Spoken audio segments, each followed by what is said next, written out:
this summit. Of course, this summit has been dominated by Ukraine. What will the people of Ukraine think about this? My next guest, I think, can tell us, because Oleksiy Goncharenko is a Ukrainian MP for Odesa. We'll get to Odesa and its specific role in a moment. First, though, your reaction to two things: the G7 summit dealing with sanctions and the NATO summit dealing with military support. Are you happy with what's happened here? Has Ukraine got what it wanted? Mixed feelings, because on the first hand, we are thankful for any support we are receiving, and I am happy to see this summit very alive, new breath, a really historical one, enlargement. So this is very important. But from the other side, I'm quite disappointed about level of sanctions which was announced. No gas, no price caps on oil, nothing really very serious for Russians. Still, part of Russian banks are in SWIFT system. Nothing is changed. And here on NATO summit, the package of military support is very moderate, I could tell you. And I'm happy to hear announcement of the UK government about £1 billion support. But after this, I hear Minister of Defense of Germany saying about 3 howitzers. Not 300, not 3 dozens, 3. And we have 1,000-mile front line. We are thankful for 3, it's better than 0, but they can't change anything. So in terms of the support, I mean, you've had a lot of support too, new measures announced by the US. Are you saying it's the EU members of NATO that need to step up? Absolutely. Today, the free world showed us unity and expansion, and it is very good because autocracies are attacking, and that is important. But after this, we need to make courageous steps. Be brave like Ukraine, I want to say to them, and make a real steps which will make difference. And that's what we are waiting for, and that is what will change the situation. In other case, you know, all these dictators are watching what will be next. And if Russia would be in any way successful in Ukraine, it will mean complete end of international security. The world will be like a jungle, wild jungle, with a bear, with a tiger, and other predators, and peaceful nations who can be just hunted. Lots of words of unity here, but we know that not all these nations agree on how this war should end. We just heard a moment ago from the Norwegian Prime Minister, Jonas Gahr Støre. He said all conflicts, however bloody they are, end around the table. But that has to be up to Ukraine. So as a Ukrainian MP, is it time to negotiate with Russia?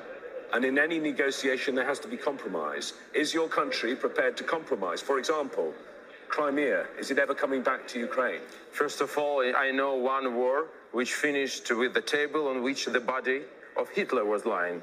So tables could be absolutely different.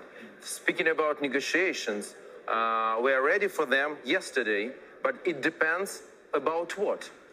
If about how Russians will retreat from Ukraine, we are ready right now to sit and speak about it.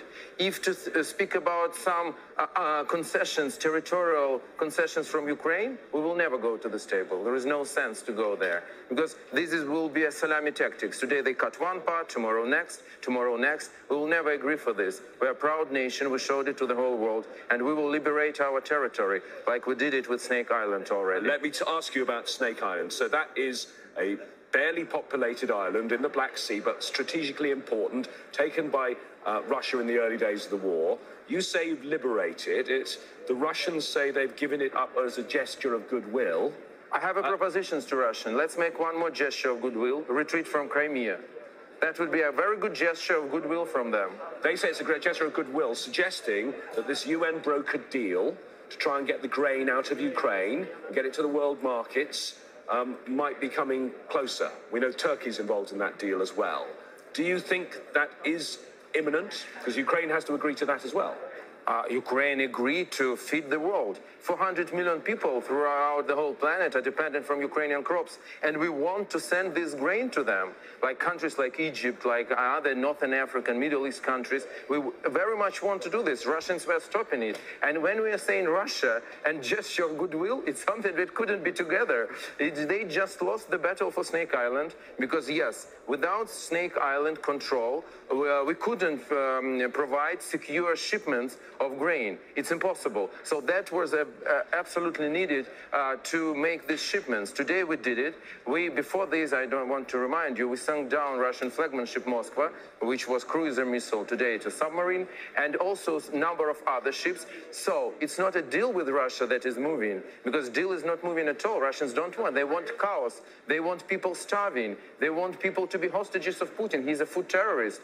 But it's Ukrainian military forces which are liberating the northern part of Black Sea. And when we will finish it, we will be absolutely happy to send our grains to nations. Well, finally, let me just press you on that point, because I am told that the grain deal is quite close by UN sources.